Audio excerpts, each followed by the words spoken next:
வணக்கம். All in one zone devotion சேனலுக்கு உங்களை அன்புடன் வரவேற்கிறேன். இன்னைக்கு நம்மளுடைய சேனலில் சிவபெருமானின் அம்சமாக விளங்குகின்ற ஆதி சங்கராச்சாரியாரின் மறு அவதாரமே சொல்லலாங்க. முக்தி அடைந்த காஞ்சி சங்கரேந்திர சரஸ்வதி சுவாமிகள் கருதப்படுகிறார். அதாவது அவர் தன்னுடைய சக்திகளை காண்பிக்காமல் தன்னடகத்துடன் இருப்பாராம்.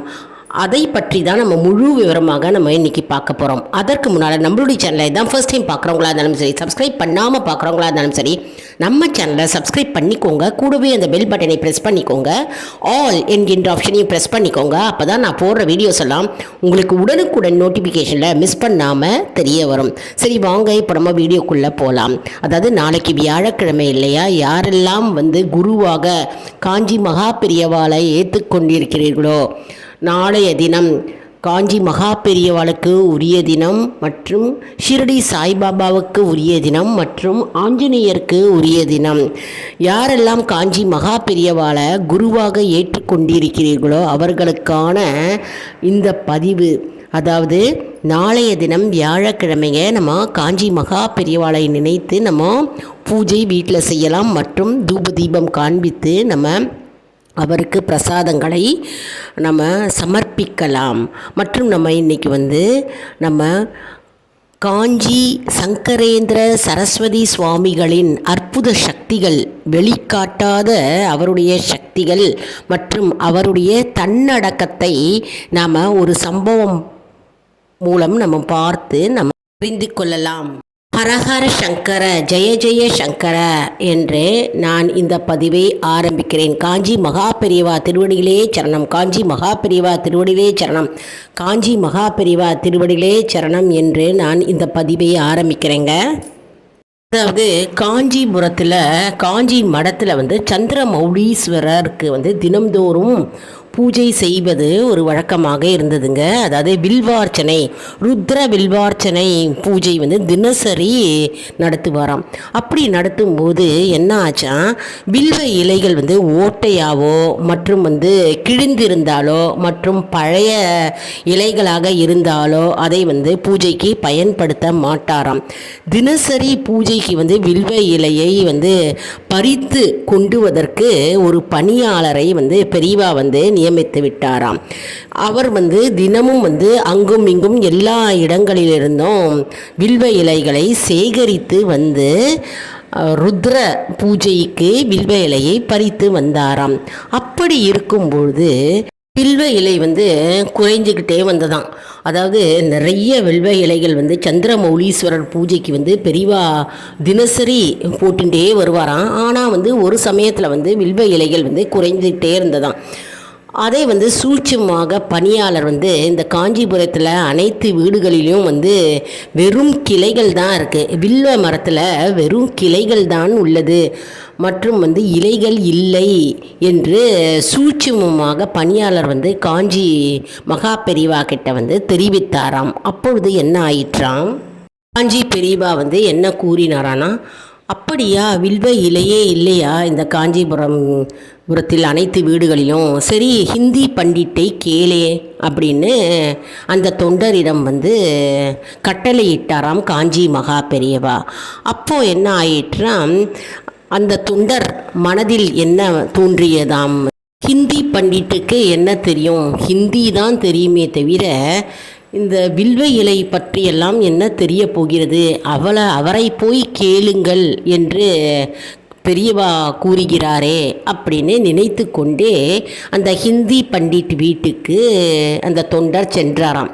ஹிந்தி பண்டிட் வீட்டுக்கு சென்றவுடன் ஹிந்தி பண்டிட்டை அந்த தொண்டர் கேட்டாராம், அதாவது வில்வ இலை வேறு எங்காவது இந்த காஞ்சிபுரத்தில் இருக்கா, காஞ்சிபுரம் வீட்டை தவிர வேற எங்கிருந்தாவது இந்த வில்வ இலை இருக்கிறதா என்று பெரியவா கட்டளையிட்டு உங்களை கேட்க சொன்னார் என்று கூறினாராம். அதற்கு ஹிந்தி பண்டிட் என்ன செய்தாராம், உடனே நீ என்னுடன் கூட வா அப்படின்னு கூப்பிட்டுட்டு அந்த தொண்டரை கூப்பிட்டுக்கிட்டு அவர் மாநகர பூங்காவிற்கு சென்று அந்த வில்வ மரத்தை காட்டினாராம். வில்வ மரத்தை காட்டினவுடன் தொண்டருக்கு அதிசயமாக இருந்ததாம். மரத்தில் இருக்கின்ற இலையை தான் பல மாதங்களுக்கு சந்திரமௌலீஸ்வரருக்கு பூஜைக்கு சேர்க்கப்பட்ட வில்வ இலையாக இருந்ததாம். மேலும் யாருக்கும் தெரியாத இடத்துல வில்வ இலை மரம் இருக்கிறது அப்படின்னு இந்த ஹிந்தி பண்டிட்டுக்கு எப்படி தெரிய வந்தது? அதுவும் பெரியவா ஹிந்தி பண்டிட்டை கேளு அப்படின்னு அவர் ஏன் சொன்னார், எப்படி அவருக்கு மட்டும் தெரியும் அப்படின்னு இந்த தொண்டர் யோசிக்க தொடங்கினாராம். காஞ்சி பெரியவா நேரடியாக தொண்டர்கிட்ட அந்த வில்வ மரம் அந்த இடத்துல இருக்குது அப்படின்னு நேரடியாக ஏன் சொல்லாமல் ஹிந்தி பண்டிட்டை போய் கேளுங்கள் என்று ஏன் சொன்னார் அப்படின்னு அவர் திகைத்து நின்றாராம். இது காஞ்சி பெரியவாளின் லீலையாகும். அதாவது காஞ்சி மகா பெரியவா கிட்ட இருக்கின்ற சக்தி அபூர்வ சக்தியை அவர் வெளிக்காட்டவில்லை. அதாவது தொண்டர்கிட்ட அந்த மாநகராட்சியில் வில்வ மரம் இருக்குது அப்படின்னு சொல்லியிருந்தா அந்த தொண்டர் என்ன செய்திருப்பார், அந்த ஊர் மக்கள் அனைவரிடமும் அவருக்கு அபூர்வ சக்தி இருக்கிறது, ஞான சக்தி இருக்கிறது அப்படின்னு அனைவரிடமும் சொல்லி கூறி தெரிவித்திருப்பார்.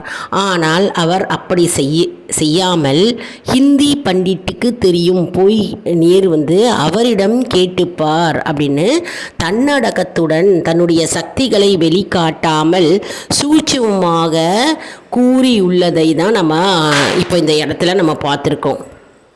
அதை தவிர்த்து அவர் காஞ்சி மகா பெரியவா என்ன செய்தார்னா, ஹிந்தி பண்டிட்டை முன்னுக்கு தள்ளி அவர் மூலமாக அங்கே வில்வ மரம் இருக்கிறது என்று தெரிவிக்கட்டும் என்று அவர் சூட்சமாக தன்னடக்கத்துடன் தன்னுடைய சக்திகளை வெளிக்காட்டாமல் தன்னடக்கத்துடன் இருந்தார் என்று இந்த கதை மூலம் நம்ம தெரிஞ்சுக்கலாம். மேலும் ஹிந்தி பண்டிட்டுக்கு கௌரவத்தை கொடுத்து அவருக்கு ஒரு நல்ல பெயர் வாங்கி கொடுத்து மற்றும் தன்னுடைய சக்திகளை மறைத்து தன்னுடனே வைத்து கொண்டார் மகா பெரியவா. போன்ற பல நிகழ்ச்சிகளிலும் காஞ்சி பெரியவா என்ன செய்தாராம், தன்னுடைய சக்திகளை வெளிக்காட்டவில்லை.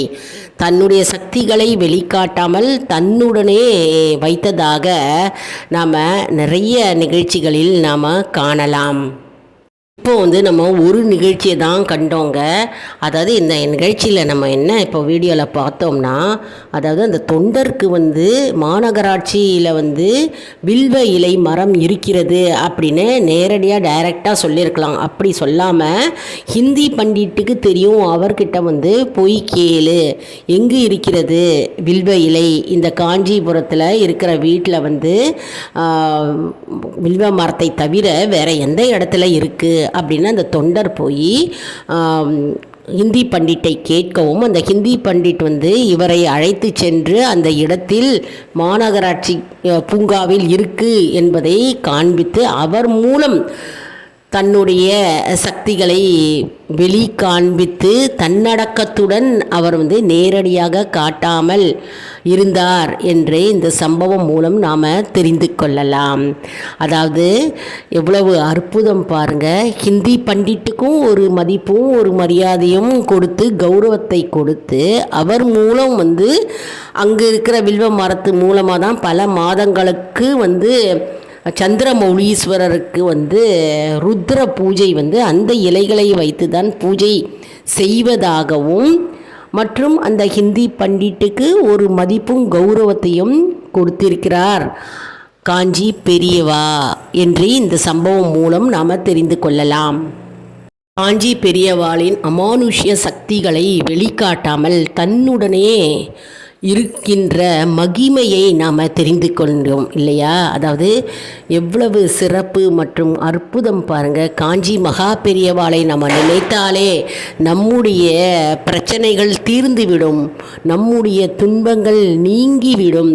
அதாவது காஞ்சி மகா பெரியவாளை வியாழந்தோறும் நம்ம நினைத்து நம்ம அவருக்கு காஞ்சி மகா பெரியவாளை போற்றி, காஞ்சி மகா பெரியவாளை போற்றி, காஞ்சி மகா பெரியவாளை போற்றி என்று இந்த சிறு மந்திரத்தை நாம் உச்சரித்து வந்தாலே போதுங்க, நம்முடைய துன்பங்கள் நீங்கும். நாம் தினசரியே நம்ம இந்த மந்திரத்தை கூறலாம். தினசரியே காஞ்சி மகா பெரியவாளை நினைத்து நாம் நம்முடைய பிரச்சனைகளை அவருக்கு தெரிவிக்கலாம். தெரிவித்தால் நம்முடைய பிரச்சனைகளுக்கு ஒரு தீர்வு, ஒரு வழி உண்டு பண்ணுவார் காஞ்சி மகா பெரியவா. நாளைய தினம் வியாழக்கிழமை நாம் மறந்துவிடக்கூடாதுங்க.